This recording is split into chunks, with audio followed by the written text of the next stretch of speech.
Hello everybody, how is it going? I am Lucas and today we're going to be checking out an album from UK metalcore band Architects called Holy Hell. For those who do not know, the band lost its founding member, guitarist, and lyricist Tom Serrell prior to the release of their last album, All Our Gods Have Abandoned Us. And a lot of people really didn't exactly know what the band was going to do, being that they lost Tom since he was such a major part of the band.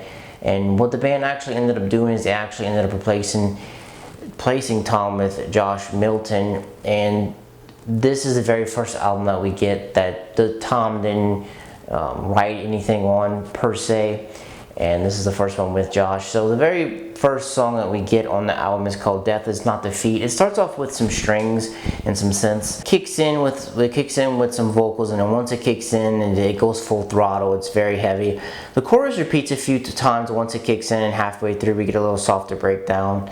And then once that little softer breakdown happens, it kicks in with a nasty riff. The intro part with the strings come back, and then the song ends on another chorus. This song is a decent opening track. It's not exactly my favorite.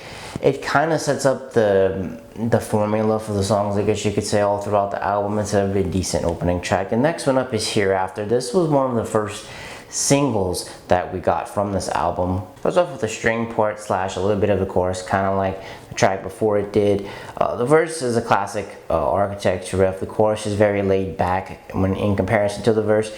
We get into the verse, chorus, and then we go into a nasty breakdown again, and then back to the chorus, which is how the song ends. So this formula is kind of the same as it was for Death Is Not Defeat. Next one up is Mortal After All. This one starts off with some electronics and some ambient guitar till the vocals kick in, has a very riffy verse, keeps dry for the chorus. We repeat the cycle again till the end of the song. Towards the end of the song, we get a little electronic break, which transitions to a heavy breakdown. Then we get another verse chorus, and overall I liked this song a little bit more than the two that came before it. The fourth song on the album is Holy Hell, and the title track. This one starts off with some strings and some chorus vocals. I don't exactly like the way the beginning of this song begins. It feels weird. Then we get a short verse, and we go back to chorus. We get verse, chorus again, but then after the chorus we get a semi-little breakdown, but the whole song actually shifts from there. We get some string parts, some drum parts that bring us right back to the chorus. And after the song ends, we go back to the breakdown that we heard earlier. The very middle to end of this song slams super hard, and it sounds super great. Just the beginning, it feels like it trips right out the gate, and it takes a little bit to get going, but once it gets going in the middle end of the song, it slams really hard. One of the better points of the album. The fifth song on the album, Damnation, it starts with some synths till the song kicks in with a nasty riff. Verse kicks in with a little bit more upbeat riff, and it goes to a synthy part before the chorus. Chorus is laid back, you got some string coloring in there. Then it shifts to fast and riffy, which the song brings back to the chorus, which it ends. Damnation's really cool. It has some really neat verse riffs going on in there. Like the actual riffs in here are really cool, but besides that, it kind of feels weird. Some of the parts in this song don't really fit. The sixth song, Royal Beggars, this was another early single that we got. Starts with some strings, kick into a riff, goes into drum synth part. It seems that the chorus is cut into two parts. I don't know if you want to call it a pre-chorus or not. Like the first part of it is like nice and soft, and then it kicks in and gets really heavy. And then followed by a coda, because at the end of the song we go verse, chorus, and the coda changes it up a little bit, and then the song ends on a heavy riff. A lot of people actually liked this song, Royal Beggars.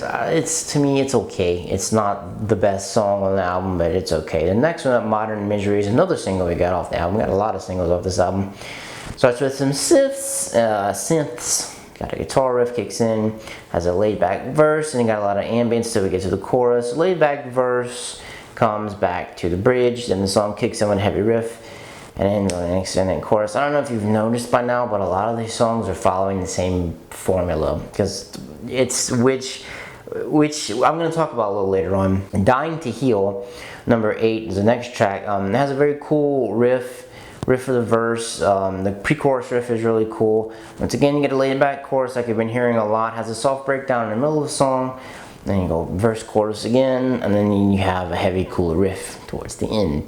Dying to Heal is cool, but it's kind of starting to fall into a rhythmic formula that all the other songs are.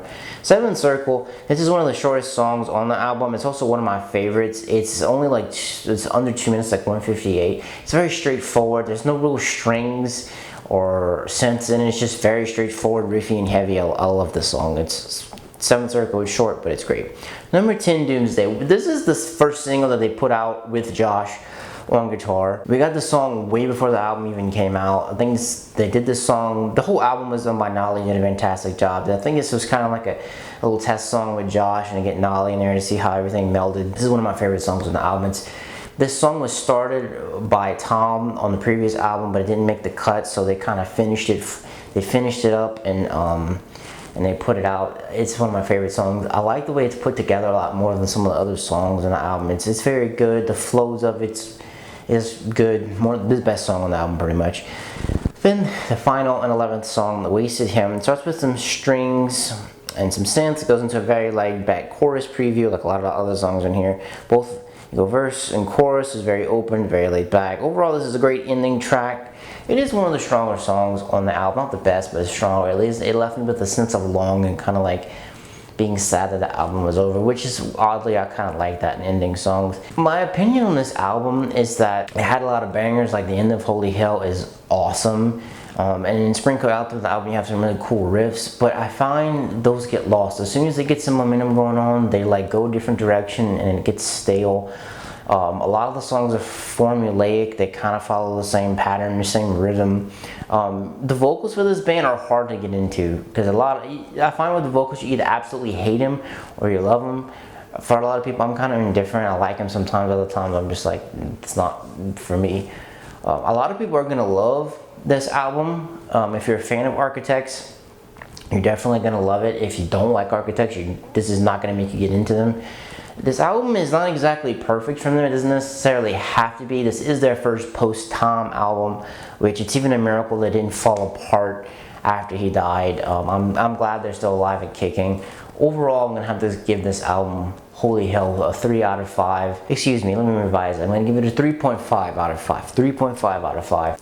Like I said, some parts are really good. Other parts are really confusing to me. I don't like the way they put the songs together. They just kind of feel all over the place. Doomsday, that's the best song on here. That one's really cool. Like I said, we got to wait earlier, and that was kind of one that Tom wrote that they finished. Production is great. Now they did a great job. But enough about me. What about you? Did you love this album? Do you hate this album? Let me know in the comments down below. Soon we're gonna have to be out. Peace.